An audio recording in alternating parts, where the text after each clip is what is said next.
Oi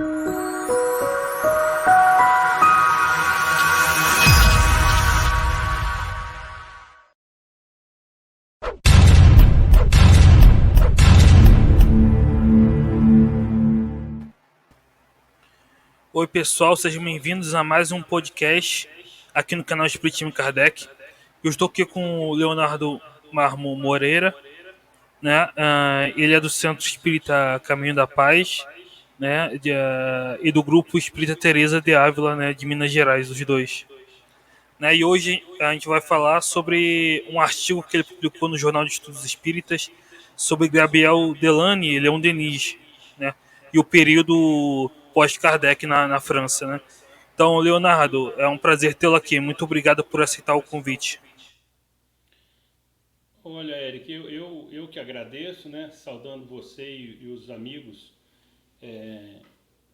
do seu canal, que é muito acompanhado em todo o movimento espírita nacional e internacional.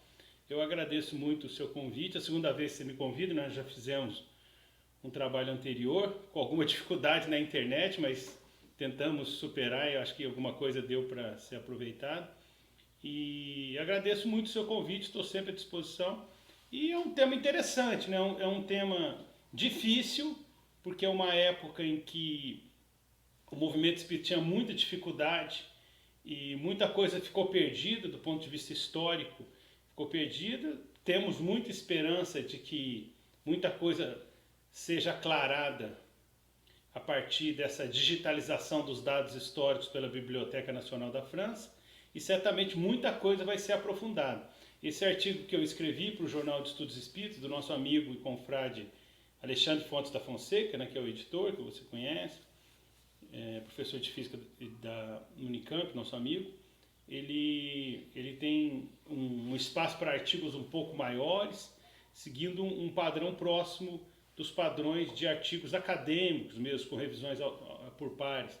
E eu fiz um trabalho um pouco mais extenso, mas sem usar material digitalizado. O artigo é de 2017, e a gente tentou fazer um apanhado com as informações dos livros de Denis, dos livros de Delany, dos livros biográficos sobre ambos, dos livros de outros autores da época, e de grandes pesquisadores como Eduardo Carvalho Monteiro e outros que buscaram, né, viajando à França, um trabalho muito difícil, buscaram peneirar pequenas informações, né?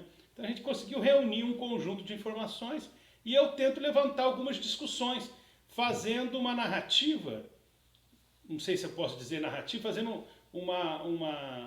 uma descrição, alguns comentários sobre passagens de vida e de obra, mas de uma forma interligada entre a trajetória do Delany e a trajetória do Denis. Porque certamente eles foram dois pilares do movimento espírita pós-Kardec na França e na Europa e, por consequência, no mundo todo.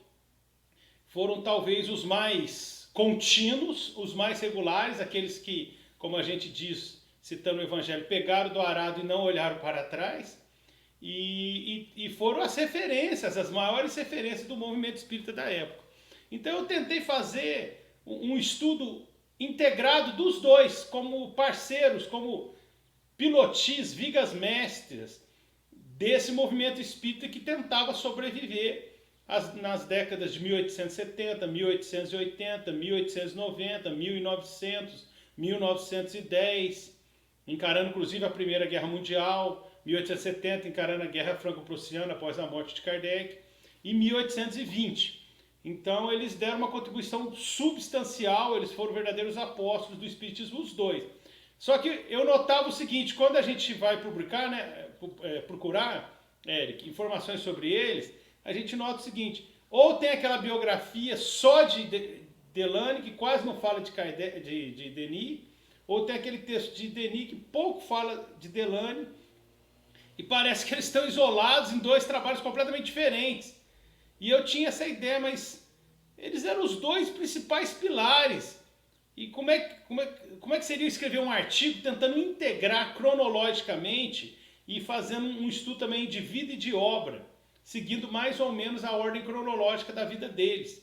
porque eu achei que dessa forma a gente entenderia mais vida, obra de Delane e de Denis, e entenderia o movimento espírita como um todo, porque realmente os dois foram centrais nesse processo. E é até difícil dizer qual foi mais importante do que qual, acho que os dois foram dois gigantes. Mas foi essa a ideia do artigo. O artigo, obviamente, deve ter as suas limitações, e com certeza tem, porque é um artigo que não tem os enriquecimentos, eu já faço essa explicação para os amigos que nos ouvirem, nos assistirem, ele não tem os enriquecimentos do pessoal que está trabalhando os dados da Biblioteca Nacional da França, os dados digitais, o artigo de 2017, e eu fiz o artigo pescando ali, capturando com muita dificuldade nos livros textos, o Anuário Histórico Espírita, do Eduardo Carvalho Monteiro, livros de Carlos Embaçaí, a grande obra biográfica sobre Leon Denis, o Apóstolo do Espiritismo, Sua Vida, Sua Obra, de Gaston Luce, e o livro biográfico sobre Gabriel Delane, os livros de Paul Baudier e Henri Renaud. Então eu fui ali fazendo essa pesquisa em livros publicados em papel, vamos falar assim, né? O que a gente tem, mas deu para ter um material interessante e levantar algumas hipóteses interessantes que eu espero que seja útil a você, aos amigos do seu canal, aos seus ouvintes, que eu sei que é um público muito selecionado. Espero que essa discussão possa ser interessante. Excelente. Então, eu queria começar perguntando sobre, né, a trajetória do Gabriel Delane, né? Como foi essa trajetória do encontro dele com o espiritismo, né? E a relação dele com o espiritismo no pós-Kardec. O Gabriel Delane é um caso assim único, um caso extraordinário. Por quê? Porque ele pode ser considerado a primeira criança nascida em família espírita, a gente pode dizer assim, e que fez jus realmente a essa oportunidade.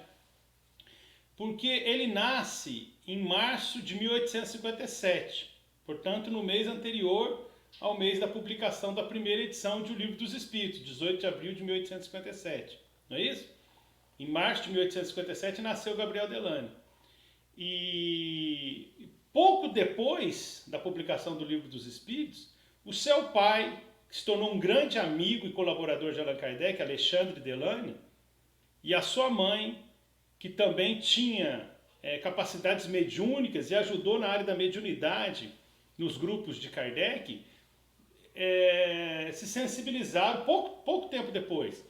Ficaram sabendo do Livro dos Espíritos, das discussões sobre mesas girantes, mesas falantes, começaram a ler, se integraram àquele conteúdo e conheceram Kardec, e começaram a participar efetivamente do trabalho de Allan Kardec. Tanto é que quando a gente narra o famoso episódio da desencarnação de Allan Kardec, entre 11 e meio-dia, entre 10 e meia e meio-dia, Kardec, em 31 de março de 1869, estava entregando para um menino que ia fazer a distribuição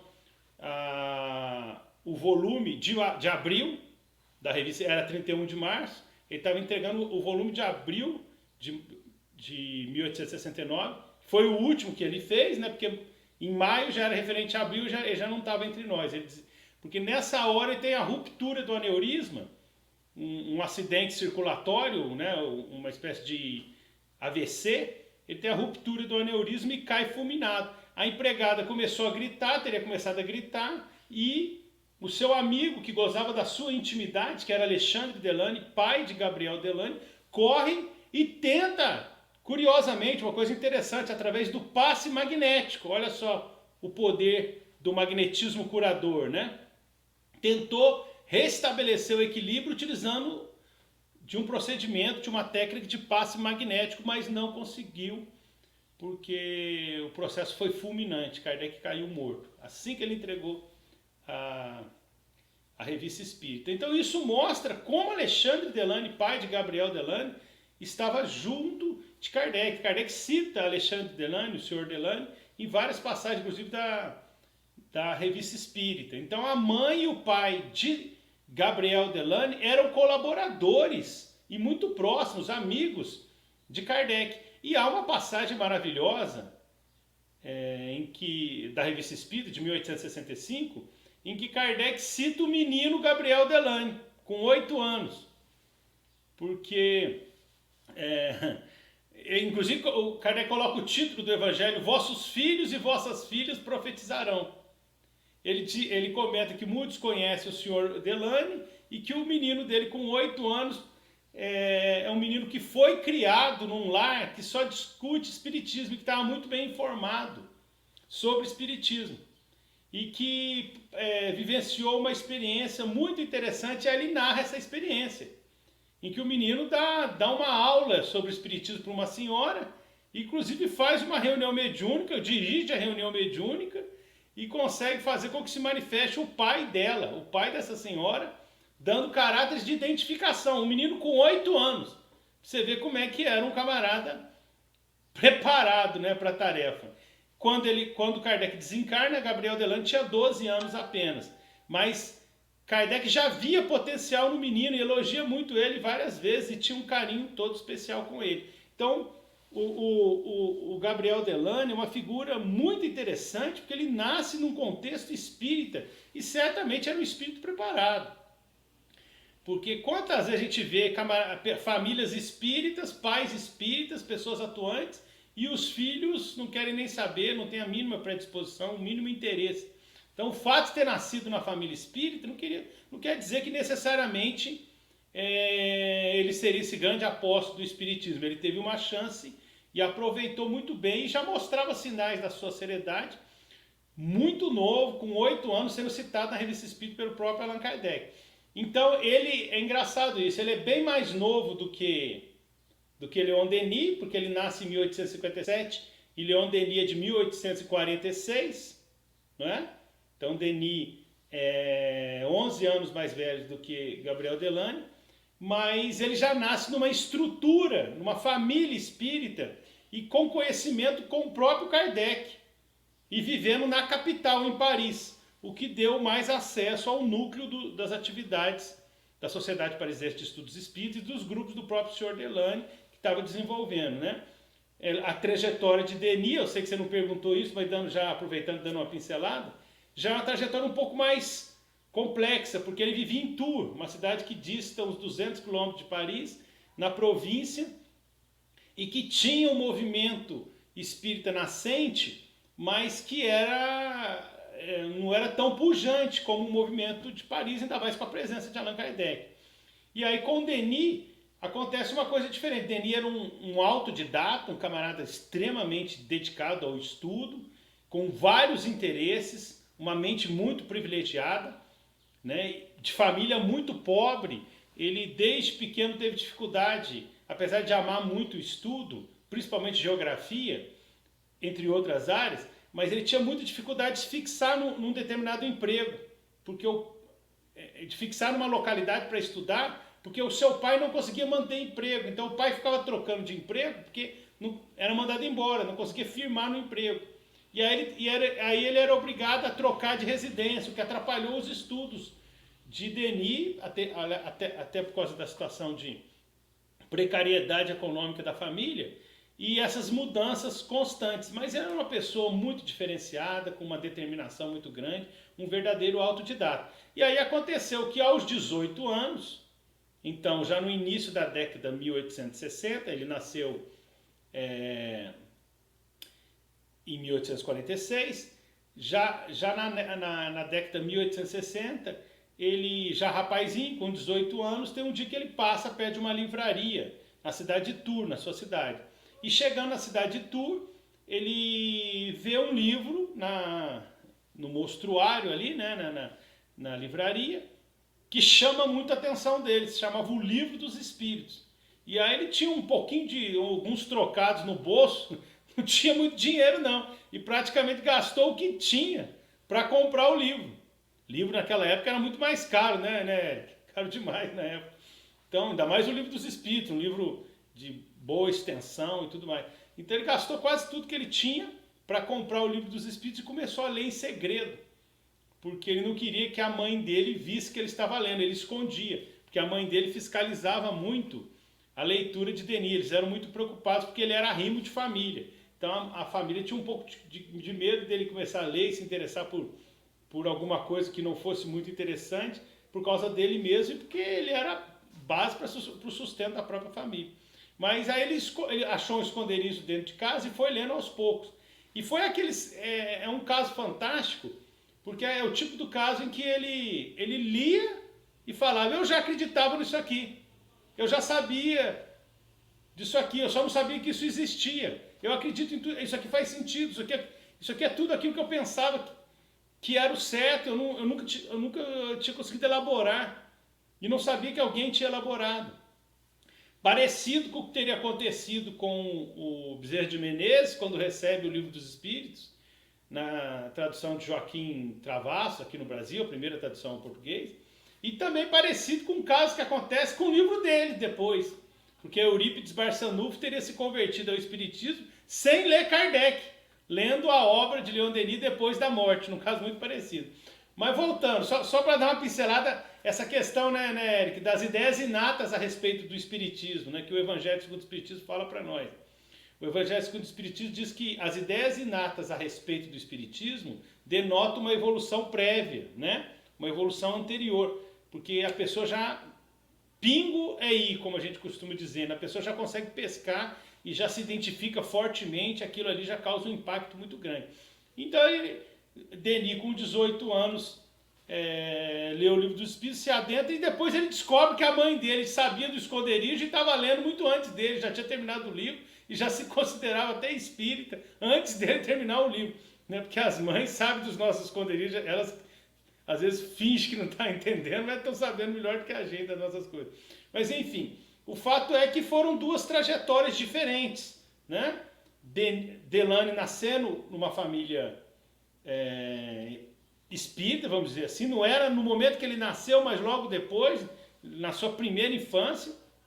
Tanto é que Kardec cita ele coordenando uma reunião mediúnica com 8 anos, e o Denis, de uma forma um pouco mais lenta, um jovem pobre, com dificuldades, mas com grande potencial, com grande interesse, com grande idealismo, e que aos 18 anos tem um contato com o Livro dos Espíritos, e aquilo ali é suficiente para ele se tornar espírita, né? Já na década de 1860.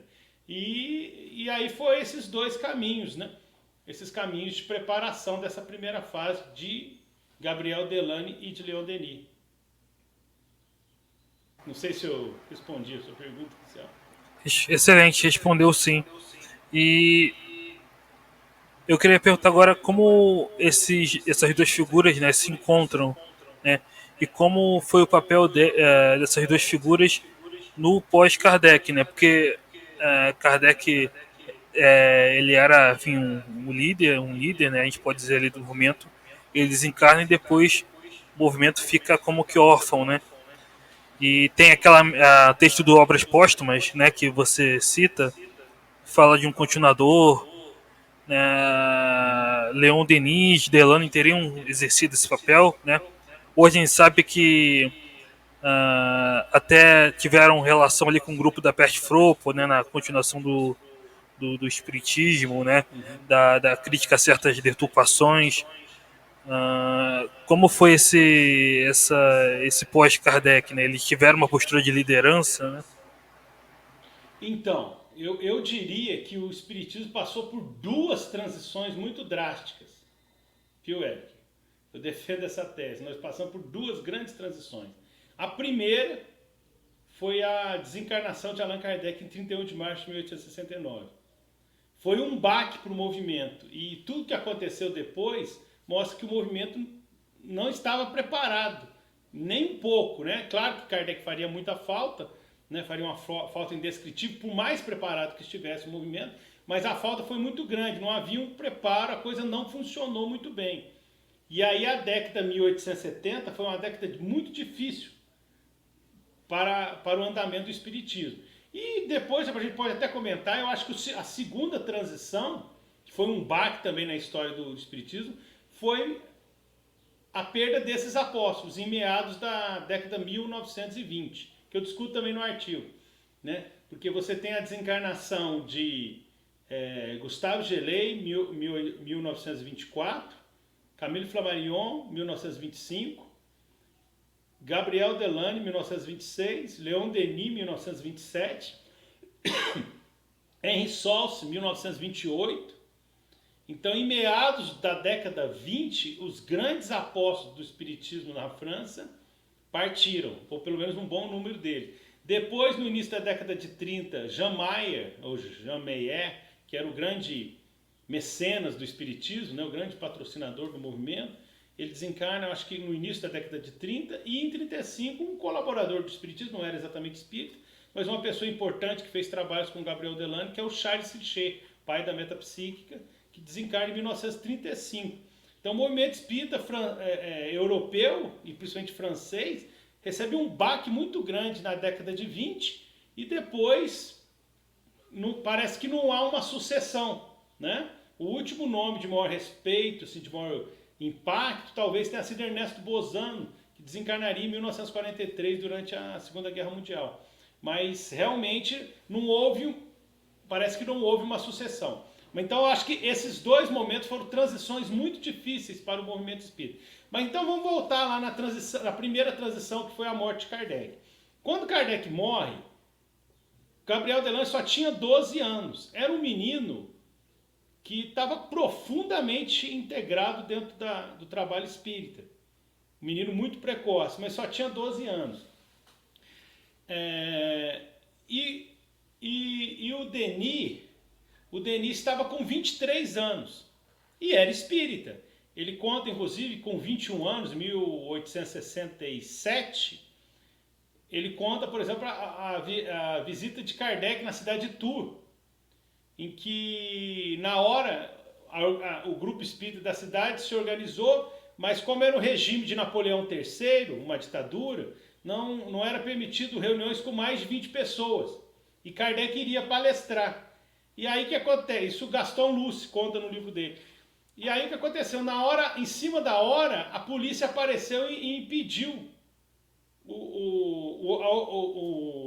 que Kardec fizesse a palestra naquele ambiente. Só que a situação pôde ser contornada porque o anfitrião de Kardec falou assim, olha, eu tenho um jardim, será que a polícia autoriza no jardim e tal?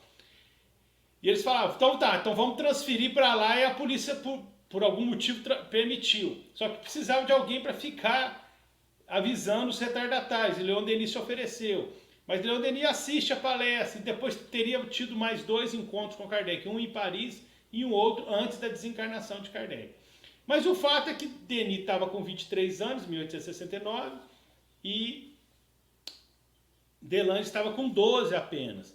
E aí, o que aconteceu? Delane, em princípio, continuou vinculado ao movimento espírita, crescendo na sua adolescência, na sua juventude, estudando doutrina espírita durante a década de 1870. Mas foi uma época muito difícil, né? O pessoal está estudando essa transição, primeiro Delian, né? Mesmo a Sociedade para a continuação das obras de Kardec, Delian, Lemarie, aquela coisa toda, as especulações sobre os problemas do movimento, a gestão do Lemarie, que permitiu algumas publicações teosóficas e mesmo rustenguistas da Revista Espírita, né? Ele trava um relacionamento com o pessoal da teosofia, Madame Blavatsky e o coronel Leadbeater, né?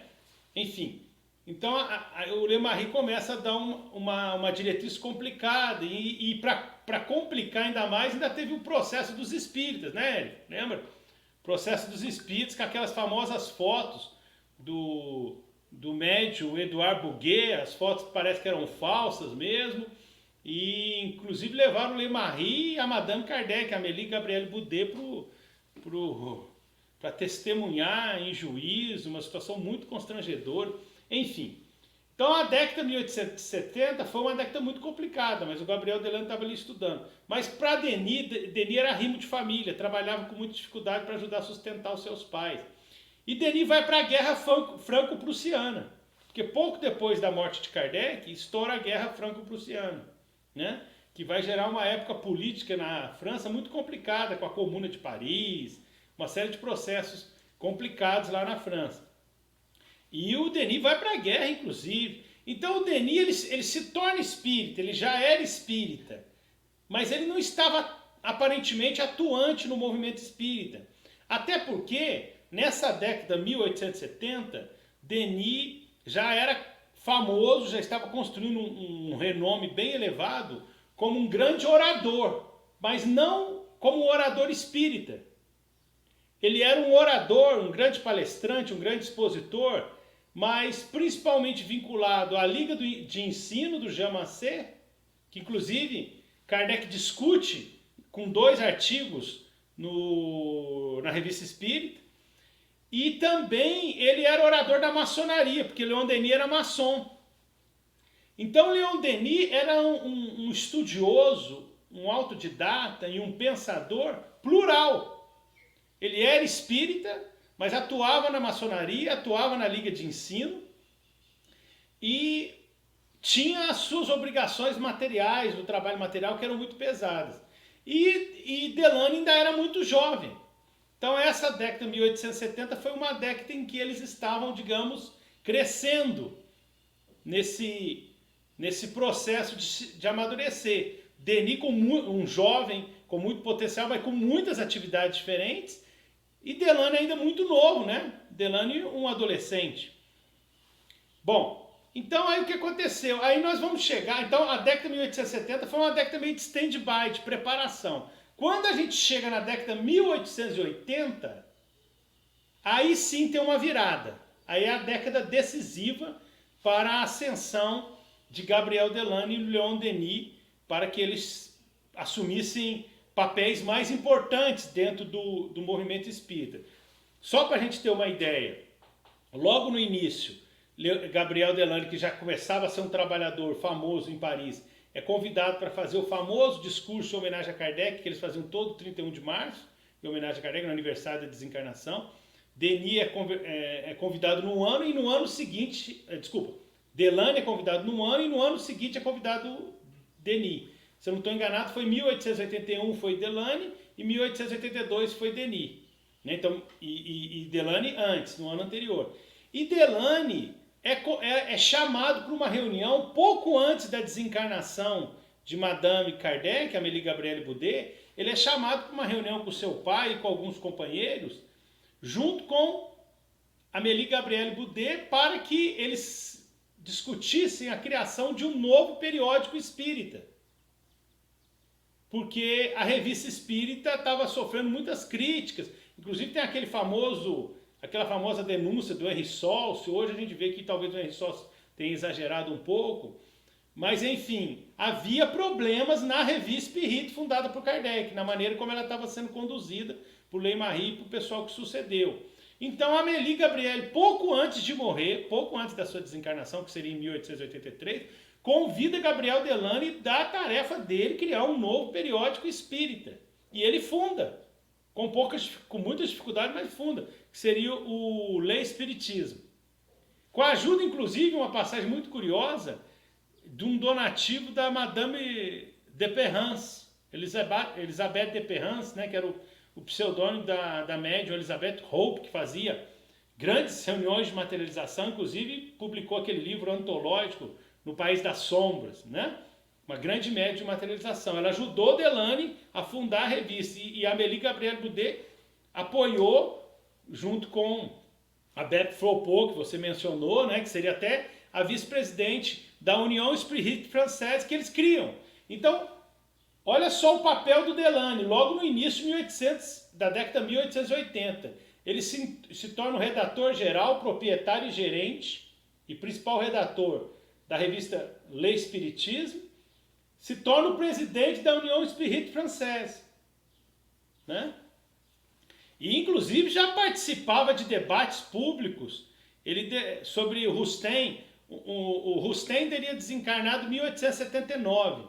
E um discípulo dele, um rustenguista, militante, confrade, que tinha muito dinheiro, que era o Jean Guerrin, patrocinava, parece, muitos artigos na revista Espírita, que já era sob comando do Ley-Marie, e colocava muito dinheiro.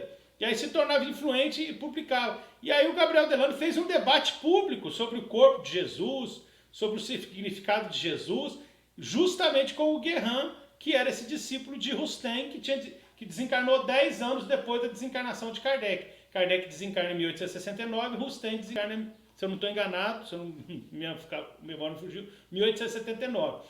Então, Gabriel Delan já estava muito conhecido e ele se torna o presidente da União Espírita Française e se torna o fundador e o dirigente principal da revista Lei Espiritismo, que ia ter a contribuição do Henri Solsen, da Bep Fropo, inclusive do próprio Leon Denis. Só que a transição do Leon Denis foi mais lenta. Né? Leon Denis teria publicado um livro em 1890, O Progresso, que era uma palestra moralista, espiritualista, vinculada à Liga de Ensino, mas não exatamente espírita. Isso em 1890. Só em 1895 ele vai transformar essa palestra no seu primeiro livro propriamente espírita, que é O Porquê da Vida. 1895, mas é um livro pequeno, né? Nós temos O Porquê da Vida, é um opúsculo. A primeira grande obra de Leon Denis seria Depois da Morte, e seria publicada no Natal de 1890, 25 de dezembro de 1890, no finalzinho, na virada de 1890 para 1891. Por quê? Porque eles participaram do Congresso em 1889 e o Henri Solsen, que era presidente do Congresso, sugeriu a Denis que escrevesse um livro que fosse uma síntese didática do Espiritismo, da doutrina espírita. E aí Denis aceita o desafio, ele já era um grande orador, e aí ele faz a síntese que seria o Depois da Morte. Então o primeiro grande livro de Denis só foi publicado no finalzinho, na virada de 1890 para 1891, que é o Depois da Morte. E Delany, além de assumir em 1893 a União Espírita Française e a edição geral do Lei Espiritismo, publica o seu primeiro grande livro, Espiritismo perante a Ciência, em 1893, com 26 anos. Né? Então eles foram assim. Apesar de mais jovem, o Delany me parece que foi um pouco precoce. Ele começou primeiro. E o Denis, ele só começa a se destacar mais quando ele larga a maçonaria e a Liga de Ensino. A maçonaria, ele fez uma carta e depois ele se justificava. Ele não bem largou, ele se afastou, né? Mas ele sempre levava cartas justificando estar afastado por excesso de tarefas. Mas em 1893 ele se afasta. E é uma hipótese que eu até discuto no artigo, que ele teria se afastado porque os espíritos que orientavam a tarefa dele, dois em especial, o seu mentor espiritual Jerônimo de Praga, e é interessante que Jerônimo de Praga foi um discípulo de Jan Hus, o reformador tcheco Jan Hus, que segundo informações mediúnicas de Humberto de Campos, pelo Chico Xavier, e de Viana de Carvalho, por Divaldo Pereira Franco, seria uma encarnação anterior do próprio Allan Kardec, Jan Hus, o reformador protestante. E Jerônimo de Praga foi um discípulo, um apoiador, um reformador, um precursor da reforma protestante, junto com Jan Hus, que teria sido essa reencarnação anterior de Allan Kardec. Mas o Jerônimo de Praga dá uma mensagem para ele, e também o chamado Espírito Azul, que era o nome que utilizava Joana d'Arc. Dois espíritos que orientavam Leon Denis, mas principalmente Jerônimo de Praga. Então ele recebe duas mensagens dizendo, olha, a hora chegou, você precisa assumir do arado. Você precisa pegar a tarefa, nós vamos te ajudar, mas você precisa fazer. Porque no ano de 1873, 10 anos antes, ele já havia tido um anúncio que em 10 anos ele seria chamado a desenvolver uma tarefa de grande impacto. Então em 1883 ele se afasta da maçonaria e também se afasta da Liga de Ensino. E por que ele se afasta da Liga de Ensino? Porque ele gostava muito, se dava bem, só que o Jean Macé insistiu para que ele entrasse na carreira política. Queria que ele fosse candidato a deputado. E ele não queria ser um político, ele resiste. E aquilo gerou um atrito, ele preferiu se afastar.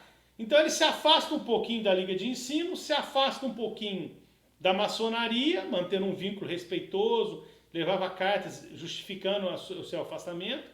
E a partir de 1883, ele que já era um orador muito famoso, mas não como orador espírita, como orador da Liga de Ensino e da maçonaria. Aí ele começa a se tornar um grande orador espírita propriamente. né? E é em 1883 que inclusive o Pierre Guetin Le Marie manda uma carta para ele, que até o pai do Leon Denis avisa e tal, ele não está, pedindo para que ele assumisse essa tarefa, fizesse uma viagem como expositor espírita, que ele era um grande expositor, poderia ajudar muito o movimento espírita. E ele dá uma resposta muito bela, Érico, muito bacana, que é muito parecido com o caminho de pensamento de Gabriel Delano. Ele diz assim, olha, eu posso sim, desde que seja sem ajuda de qualquer custo, porque eu tenho emprego e podendo dedicar nas minhas férias, eu posso usar o meu próprio dinheiro, não vou cobrar nada, é totalmente gratuito o meu trabalho. Se essa condição for satisfeita, eu posso ajudar nas minhas férias. Então ele criou uma condição de não ser ajudado materialmente, dando um exemplo, assim como Delane, do idealismo espírita e do desinteresse material no cumprimento das tarefas. Então o Denis começa um pouquinho depois do Delane, né? Ele já era famoso como orador espiritualista ou moralista na área da Liga de Ensino e da maçonaria. Ele se afasta e se torna um grande orador espírita. E o Delane já estava na presidência da União Espírita Francesa e publicando, sendo editor do Lei Espiritismo, mas até um pouquinho, apesar de ser mais jovem, até um pouquinho antes do Leon Denis. E aí a gente chega na década de 1890, onde eles já são grandes lideranças, eles já são indivíduos muito respeitáveis. Nós vamos chegar próximo da virada eles publicam novos livros, né? Novos livros, tanto Denis como Delane, e aí a gente chega na virada do milênio, ocorre a desencarnação do Pierre Guetin Le Marie, e aí a gente entra numa outra fase. O Delane consegue meio que se aposentar, né? Assim, ficar livre para se dedicar totalmente ao espiritismo, porque fica mais independente do trabalho material. E o Denis também começa a ter mais nome, começa a publicar um número maior de livros. Aí a gente entra na década, no século XX. É interessante notar que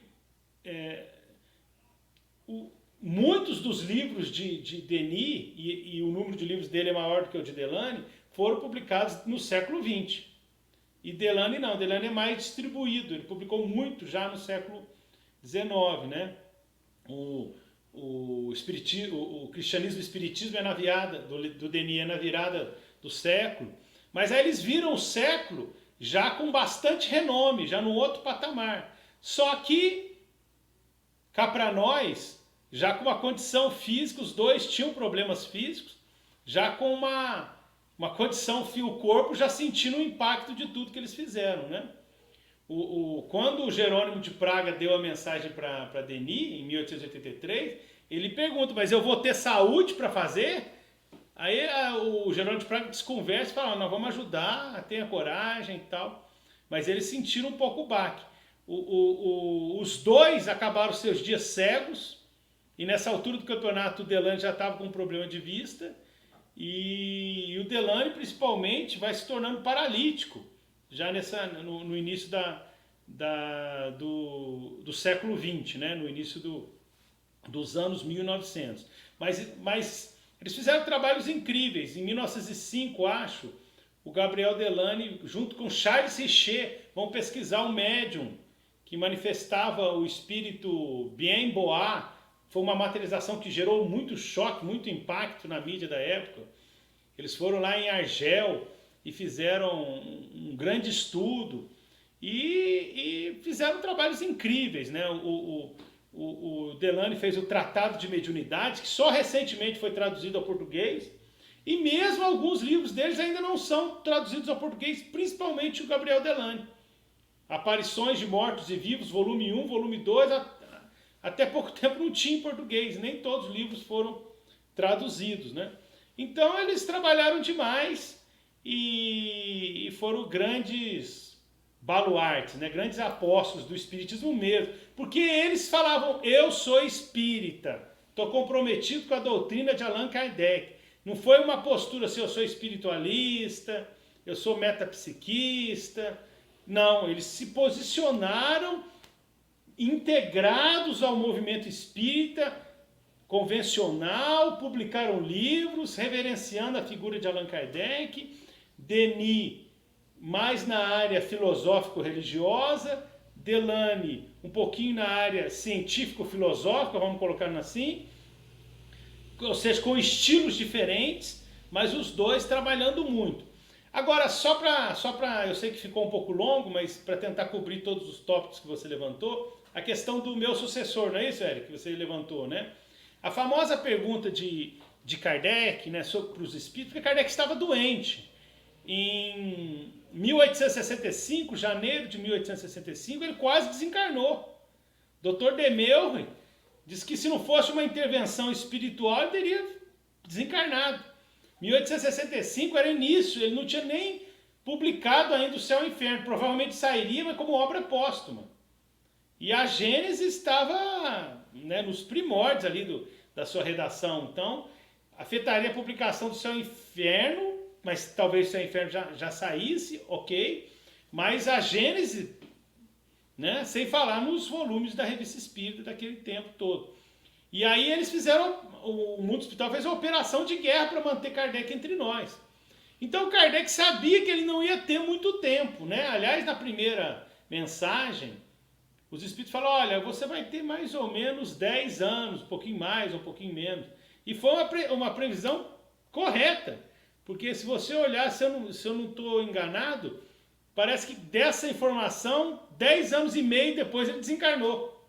Então, porque ele já tinha uma saúde frágil nessa questão circulatória, problema cardiorrespiratório, né? O cardiovascular, né? Do aparelho no sistema cardiovascular, Kardec já tinha uma saúde meio complicada e dormia 4 horas por dia, tinha que trabalhar demais, recebia 300 cartas por mês, era um trabalho gigantesco, né?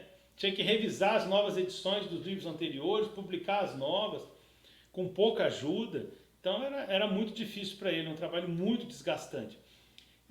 Então tem aquela pergunta, mas e se eu desencarnar? E se eu falhar? E a obra? Então ele pergunta isso para os espíritos sobre o sucessor. É muito interessante que na tradução da LAC, né, com João Teixeira de Paula e Herculano Pires, o professor Herculano Pires, em nota de rodapé, ele diz que para ele seria Leon Denis, o sucessor de que eles falavam. Eu tenho alguma dúvida, respeito muito, sou um grande admirador do professor Herculano Pires, e entendo que certamente Leon Denis seria um dos candidatos.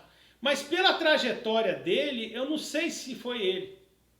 Porque quando você fala de sucessor, Kardec estava principalmente preocupado com quem deveria assumir imediatamente, ou pelo menos quase imediatamente após a sua desencarnação.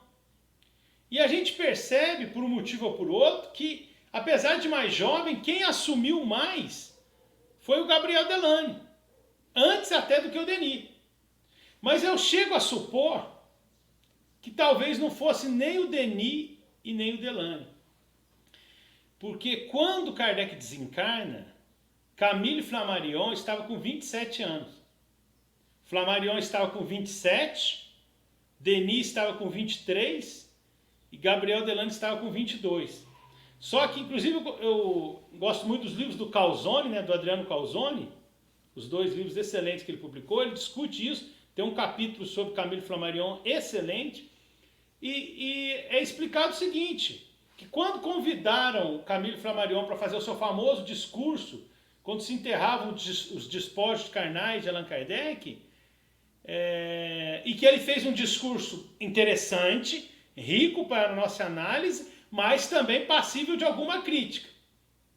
Então ele teve aquele momento muito inspirado de dizer que Kardec era o bom senso encarnado, ele estava muito inspirado, mas ele fez um comentário que até o professor Herculano Pires e outros confrades até questionam, criticam. Porque ele falou assim, o mestre fez uma doutrina eminentemente pessoal. Então o Herculano Pires discute que o Flammarion não entendeu muito as dificuldades e as exigências a que Allan Kardec estava submetido. E por que muitas vezes ele tomou algumas atitudes que podem ter parecido, pode ter suado para o Flammarion, que ele estava centralizando excessivamente. Mas para que a obra saísse com alguma qualidade, o mestre sabia o que ele estava fazendo, ele estava sendo muito bem orientado. Então, o Flammarion faz um discurso que é passível de elogio, mas também é passível de algum reparo.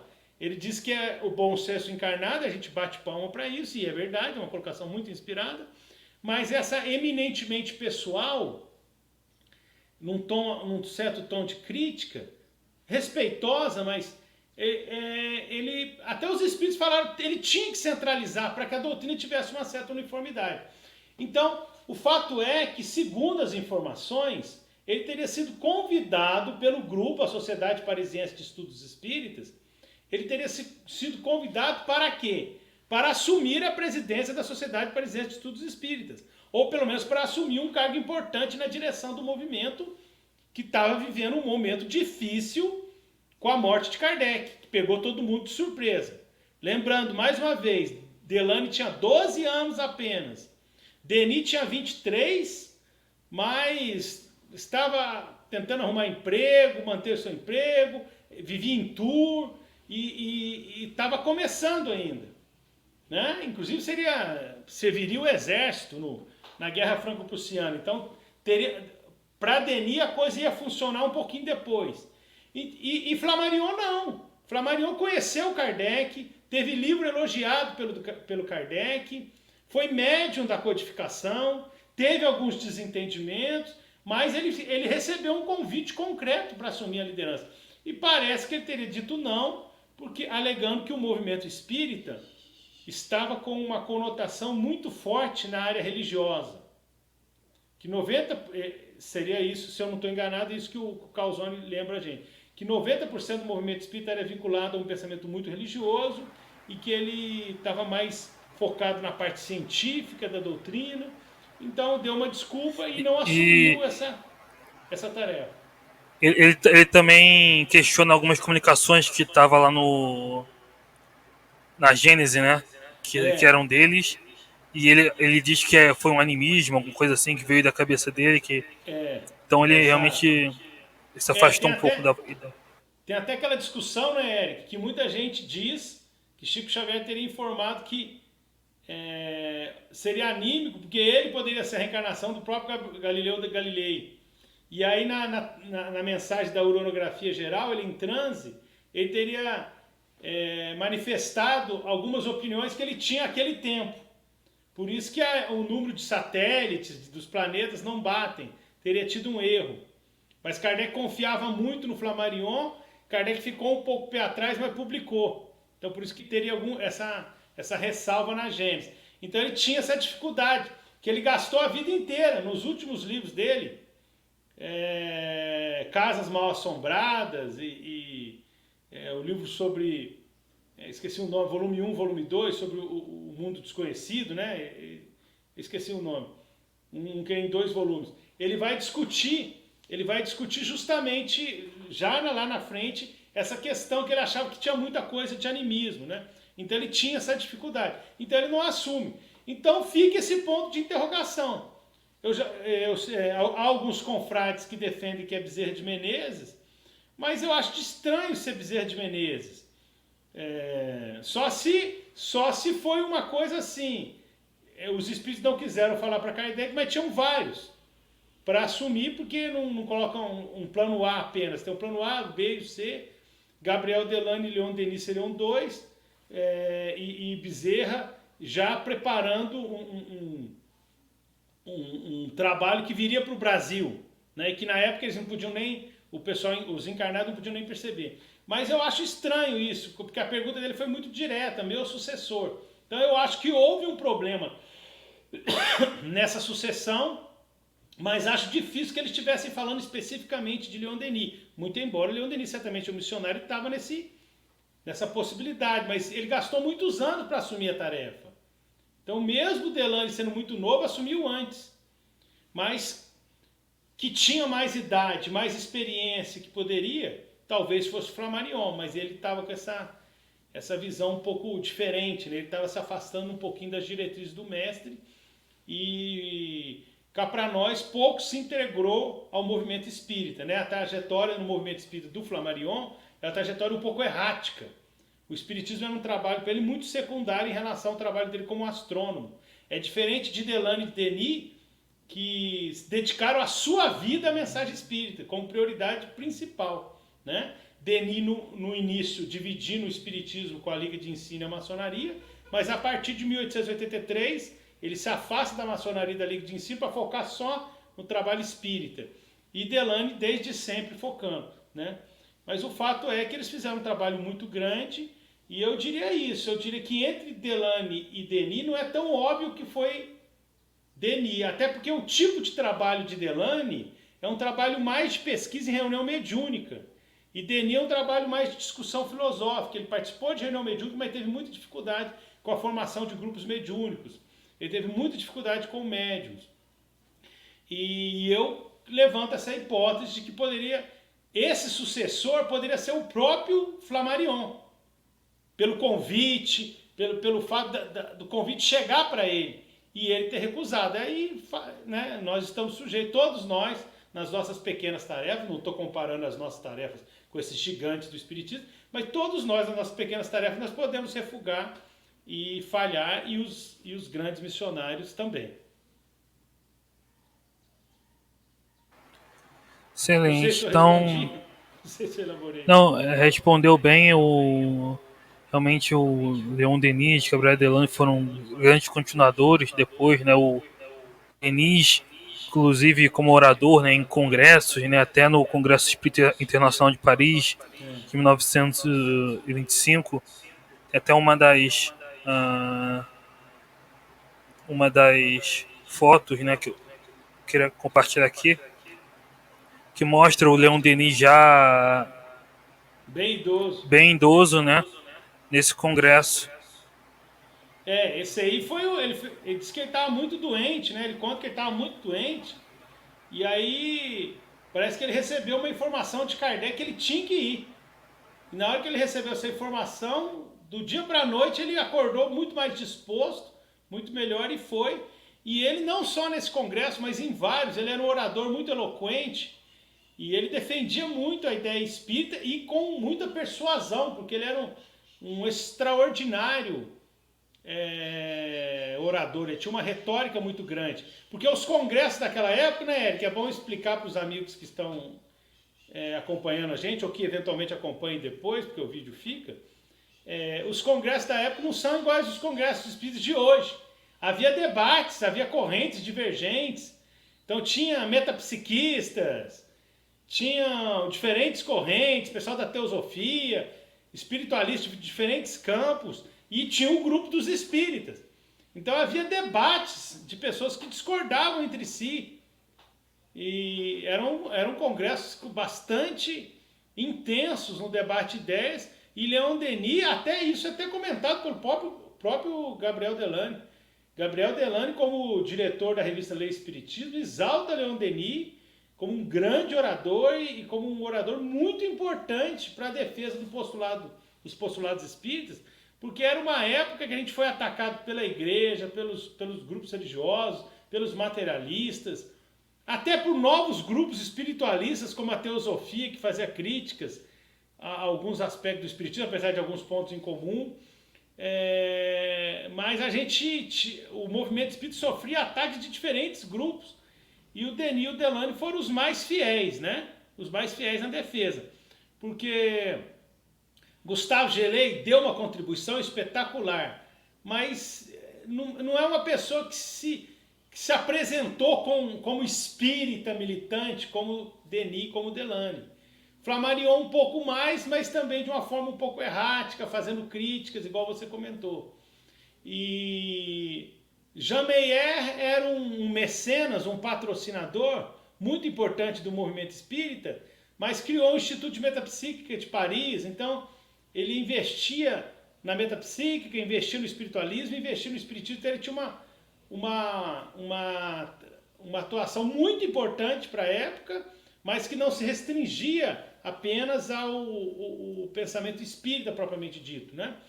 E o Charles Richer é aquela pessoa que deu uma contribuição na área do espiritualismo, da comprovação da imortalidade da alma, da autenticidade dos fatos, né? Ele até tem uma carta, que eu até menciono no artigo, para Bozano, que ele fala: eu concordo com você e com Oliver Lodge, que os fenômenos são reais, é um fato. E o volume que você reuniu é absurdo, é extraordinário, e é muito bom. Eu só tenho alguma dificuldade, eu ainda não acho que a identificação da causa, como os mortos, como os espíritos, como você e o Lodge. Mas ele já falava isso na sua obra Grande Esperança.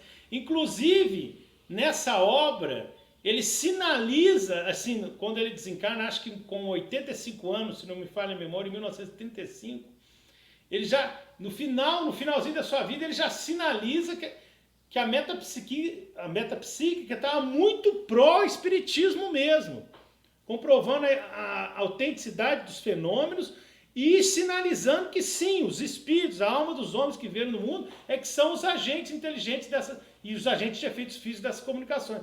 E muitos dizem que talvez por isso, por essa sinalização um pouco mais enfática do final da vida dele, ele que sempre ficou um pouquinho atrás, sempre defendendo a autenticidade do fenômeno, mas com o pé atrás em relação à causa ser os mortos, mas como ele sinaliza mais nesse sentido, é por isso que depois o pessoal quis criar um novo nome, um novo movimento que seria a parapsicologia, para dissociar da ideia metapsíquica, porque a metapsíquica seria muito pró-espiritismo, ou um pouco pró-espiritismo, por causa que Charles Richer, o pai da metapsíquica, sinaliza isso principalmente nos seus últimos anos.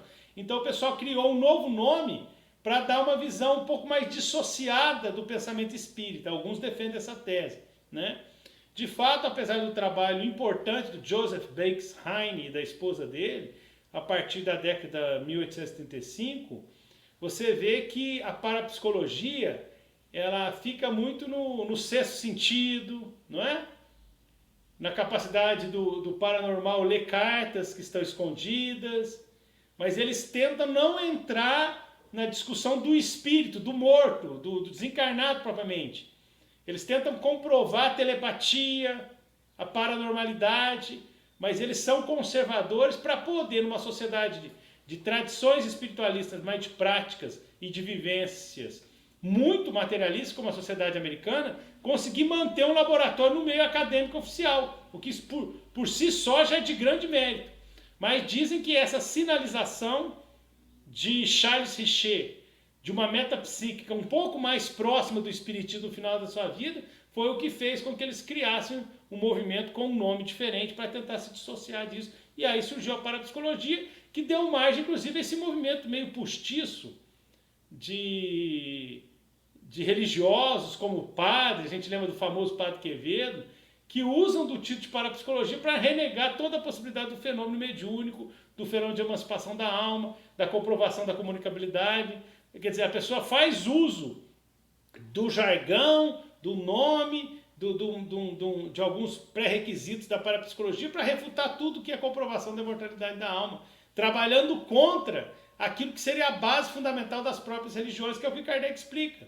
O Espiritismo não veio combater religião alguma, ele veio apoiar as religiões, porque ele defende as bases fundamentais sobre as quais todas elas estão assentadas. A existência e a imortalidade da alma, a existência e a sobrevivência da alma e a existência de Deus, não é? Só que a rivalidade religiosa, o nosso sectarismo tem muita dificuldade nesse processo. Mas, de qualquer maneira, Richer teria se aproximado mais no final da sua vida do espiritismo, o que estaria na obra Grande Esperança, né? No Tratado de Metapsíquica, ele flerta com alguma coisa, mas é um pouquinho mais comedido, conservador. Mas ele participou de trabalhos com o Gabriel Delany, é uma figura que a gente tem que ter o maior respeito, né? Aliás, o camarada é Prêmio Nobel de Medicina e Fisiologia de 1913. Então, é importante a gente sempre lembrar do nível desses pesquisadores, né? William Crookes foi o descobridor do elemento talho, né? William Crookes inventou o tubo de raios catódicos. Então era um figura. Sir Oliver Lodge era o diretor da Sociedade Científica de Londres. ele que escreveu o livro Raymond, porque o filho dele morreu na guerra, e depois deu uma comunicação, ele falou, é o meu filho. O livro Raymond, do Sir Oliver Lodge. Até um filme que passa as figuras do Sir Oliver Lodge. Foi ele que autorizou a expedição para os ingleses comprovar a relatividade de Einstein. Na época da Primeira Guerra Mundial, de muita rivalidade. Porque como eles eram ingleses, eles não queriam que comprovasse que um alemão como Einstein estava certo. E aí o companheiro que fez a pesquisa, que foi fazer o dado experimental do eclipse, teria dito para Oliver Lodge, mas e se os alemães estiverem certo? Se nós fizermos a expedição, será metade mérito de um pesquisador alemão, metade nós. E se a gente vetar isso, vai ser 100% deles. Foi o argumento que eles utilizaram.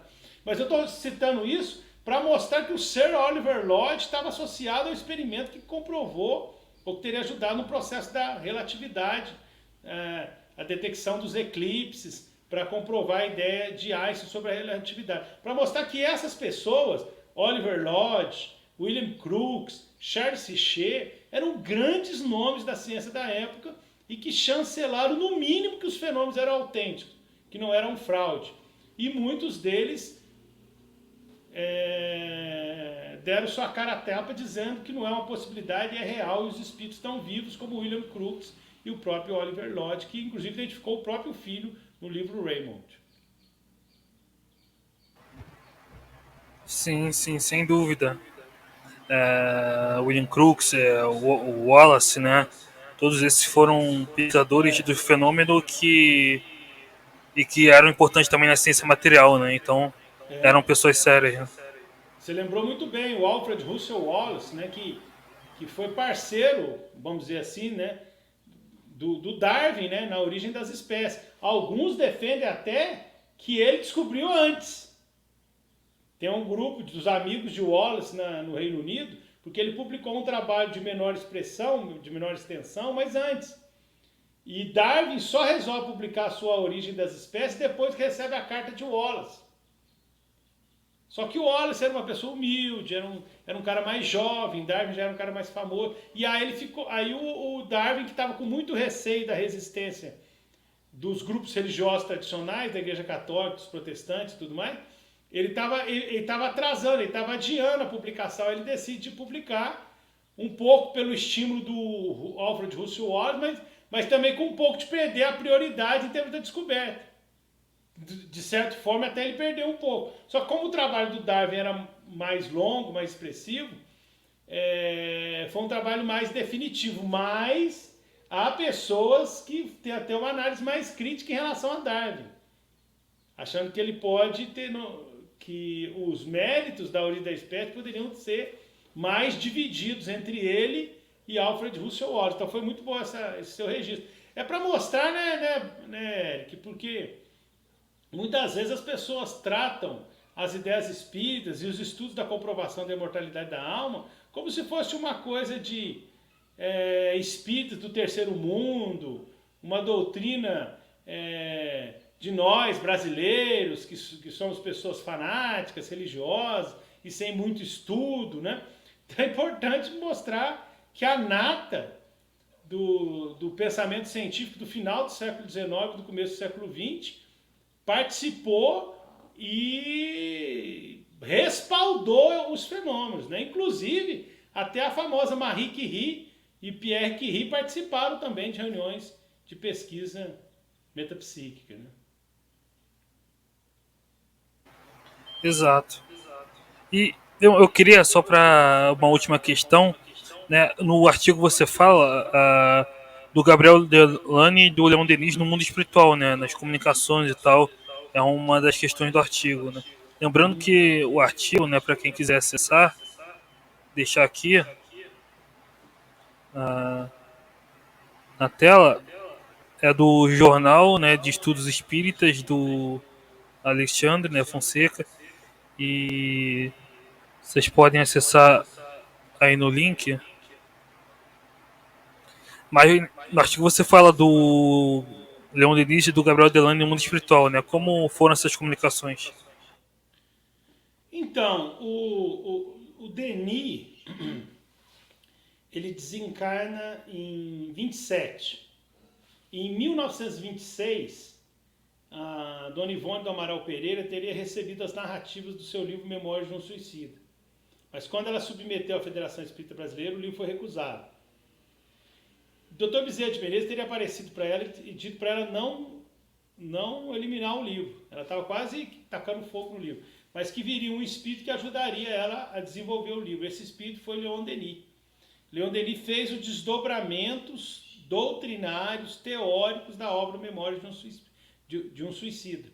Então a Dona Ivone fala que o livro é 30% de Camilo Castelo Branco, apesar da autoria sair só para Camilo Castelo Branco, como crédito de autoria, e 70% de Leon Denis, que fez os desdobramentos doutrinários. Também é interessante uma mensagem psicografada pela Dona Ivone, em que ela era muito amiga do Divaldo. Divaldo mandou uma carta para ela dizendo que ele estava percebendo a presença do espírito Leon Denis em algumas de suas palestras. Ele estava ajudando em alguns trabalhos, algumas palestras. E ele pergunta para ela, porque ele sabia que ela trabalhava muito com ele, pergunta se isso poderia ser real, se ela acha que ele poderia estar sendo acessado pelo verdadeiro, pelo legítimo Leon Denis, ou poderia ser algo, ele estava se enganando, algo da cabeça dele, ou uma outra entidade, se isso poderia ser autêntico. E ela disse que sim, ela dá uma explicação dela, e aí ela manda uma mensagem que ela mesma psicografou do Denis em função dessa pergunta. E o Denis dá vários conselhos, falando que aquilo era só um teste inicial, e várias sugestões para o Divaldo, dizendo que ele não gosta muito de atividades assim com um público muito grande. Se o Divaldo quisesse trabalhar com ele, deveria reler os seus livros, reler os livros dele, Denis, e se preparar, que ele gosta de um trabalho mais metódico e não gosta de trabalhar com ideias de novidades espíritas, mas com as ideias clássicas, as ideias fundamentais. Então é interessante essa atuação do Denis com a Ivone Pereira e essa recomendação para o Divaldo, e eu não sei como é que foi, porque parece que ele deu algumas mensagens só, essa parceria não se estabeleceu a ponto do que eu saiba do Divaldo publicar algum livro atribuído ao espírito Leon Denis, mas ele teria ajudado a Ivone Pereira naquilo que nós chamamos hoje de Memórias de um Suicida, aquela versão, aquele livro grosso, um livro muito admirável, a meu ver, teria 30% de Camilo Castelo Branco e 70% de Leon Denis. Em relação ao Delany, uma mensagem que eu lembro muito, que eu acho muito interessante, é a mensagem que está no livro Entre Irmãos de Outras Terras, que é um livro que Chico Xavier e Valdo Vieira receberam psicograficamente quando eles estavam viajando para a América do Norte, Estados Unidos e Europa, em meados da década de 60. Foram 2 viagens e nessas viagens eles receberam Entre Irmãos de Outras Terras. E numa dessas mensagens, num desses capítulos, é narrado uma entrevista muito rica, que eu recomendo aos nossos amigos, nossos confrades que estão nos acompanhando, que leiam com bastante atenção. Às vezes a pessoa até consegue achar na própria internet, fora do livro. O livro chama Entre Irmãos de Outras Terras, mas às vezes a pessoa consegue achar pela internet. Que é André Luiz, o espírito André Luiz, entrevistando Gabriel Delany no mundo espiritual. Então fazendo várias perguntas, por exemplo, questionando por que o espiritismo não teria dado certo na França, teria enfrentado tantas dificuldades na França, e várias questões como é que ele via o desenvolvimento do movimento espírita atualmente.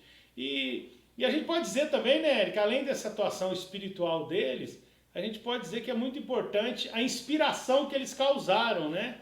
Eles foram autores que inspiraram muito grandes espíritas brasileiros. Por exemplo, eu estava assistindo o Luciano Klein, no programa dele com o Bruno Tavares, e o Luciano disse que quando Bezerra de Menezes estava terminando o seu livro A Loucura sobre o Novo Prisma, ele pretendia ir para a Europa. Ele era então presidente da FEB, e ele pretendia ir à Europa para apresentar A Loucura sobre o Novo Prisma no Congresso de 1899. Mas ele já estava meio doente, estava cheio de problemas, não deu para ele ir. Porque ele queria ir, talvez ele travasse até contato com o próprio Delany, o próprio Denis, Henri Sols e toda aquela turma lá da Europa, que teria sido uma experiência fantástica, né? Mas ele já vinha muito doente, ele começou a ter problemas circulatórios em agosto de 1899, e o livro só sairia muito tempo depois, porque o Bezerra de Menezes, quando o livro estava quase pronto, ele faz uma revisão maior. Enfim, Bezerra seria fantástico, né? Ele viajar à Europa e apresentar e conhecer e travar esse contato com Denis, com Delane. Mas o fato é que Eurípides Barçanufo se converte ao espiritismo lendo depois da morte de Leon Denis, né? Eu lembro também do Karl Bartschutter, isso também eu comento no artigo. Karl Bartschutter tinha uma admiração fantástica por Gabriel Delane. Ele dedica um dos seus principais livros, que é o Espírito do Cristianismo, ele faz uma dedicatória muito bela a Gabriel Delane, dizendo que o pensamento do Delane foi água pura para que ele aprendesse espiritismo. E ele escreve um livro, um opúsculo, Karl Bartschutter, A Gênese da Alma, que também ele homenageia Gabriel Delane e diz que é um resumo, uma espécie de livro inspirado no livro A Evolução Anímica, de Delane. Então, eles trouxeram um impacto muito grande à época, mas inspiraram também grandes trabalhadores que vieram depois, né? Então, é importante que a gente valorize muito o trabalho dos dois e divulgue as suas contribuições de Denis e de Delane. E eu diria até com especial destaque a Delane, não por uma preferência pessoal, mas porque Denis ainda não é...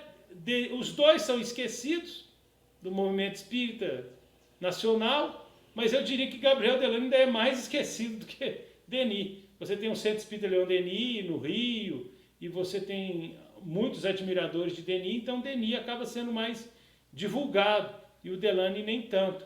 E eu acho que os dois são dois grandes apóstolos do Espiritismo e merecem igualmente o nosso destaque, a nossa consideração, porque se o Espiritismo chegou até aqui, e chegou os livros até nós, e com todos os seus problemas, com todas as suas dificuldades, está aí, está pujante o nosso movimento nacional e até internacional e crescendo, a gente deve muito a esses dois que seguraram a batuta entre 1869 e meados da década de 20 e alimentaram também o movimento espírita nacional.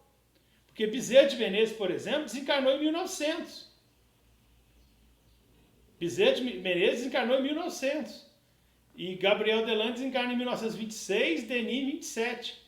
Então, eles continuaram publicando e continuaram sendo referências e fornecendo suas contribuições, que hoje o povo pode estudar menos, porque tem mais livros, mas na época o pessoal lia mais, porque também não tinha tanta opção de publicações de qualidade na literatura espírita. Devemos muito a eles que o movimento não tenha morrido mesmo em definitivo, depois da morte de Kardec. Devemos muito, se ele não morreu, se hoje nós podemos ter livros, temos centro espírita, devemos, em boa parte, ao esforço desses grandes missionários, em especial Denis e Delane, a meu ver. Sem dúvida, foram figuras muito importantes na continuação do Espiritismo, né? E, enfim, Leonardo, eu queria agradecer a sua participação, foi excelente. Eu já coloquei o link, né, na tela do artigo. Leiam lá. E eu queria ouvir suas considerações finais. Bom, em primeiro lugar, agradecer a você, Érica. Você é sempre muito gentil, muito generoso comigo. Segunda vez que você me convida.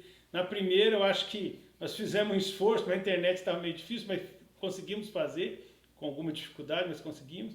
E essa segunda vez que eu participo do seu trabalho, que tem um impacto muito grande no movimento espírita nacional e internacional, então a gente admira e respeita muito o seu trabalho, fico muito satisfeito com o seu convite.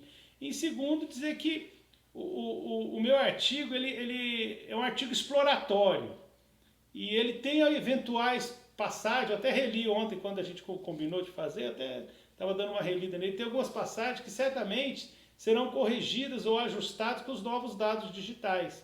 Mas é um livro mas é um artigo que dá que explora vários ângulos da vida e da obra de ambos, e que pode ser útil, porque são pouco estudados, né? E às vezes é estudado de uma forma muito breve, uma biografia muito isolada, sem analisar o contexto. Então a gente tentou fazer esse estudo integrado dos dois, porque realmente o movimento espírita passa pelos dois, né? Passa pela trajetória de ambos. E a gente tinha muita dificuldade em reunir esse material. Eram materiais muito esparsos. Então acredito que a gente deve estudar com seriedade. São grandes mentores, grandes espíritos, doaram sua vida, sacrificaram sua saúde física, suas condições econômicas. Os dois tinham muitos problemas de saúde e eram pessoas que tinham que trabalhar para se sustentar, sendo arrimos de família, pobres. Então são missionários de alto coturno, merecem, com todas as adjetivações possíveis, no nosso respeito, como os grandes continuadores do movimento espírita após a morte de Kardec. Não sei se necessariamente se um dos dois seria o sucessor, aí a gente discutiu essa questão do Flammarion por causa da idade e por causa do andamento, mas certamente eles foram aqueles que mantiveram viva a chama e o movimento espírita atuante frente a várias influências. Então eu agradeço muito a oportunidade, acho que a gente deve estudar mais Denis e Delany e tentar estudar também de uma forma integrada, né? Não só com Kardec, mas também com outras obras subsidiárias que vieram depois. Eu acho que isso vai trazer enriquecimento para a nossa bagagem doutrinária de uma forma geral. Sem dúvidas, vamos estudar, né, as obras desses autores, Leon Denis, Delany, que com certeza vão contribuir muito com o aprendizado espírita e, né, depois de lermos as obras de Kardec, as 22, essas obras são excelentes. Mas, enfim, eu queria agradecer mais uma vez a você, Leonardo, muito obrigado mesmo. E pessoal, para quem está assistindo, lembre de curtir, compartilhar, se inscrever.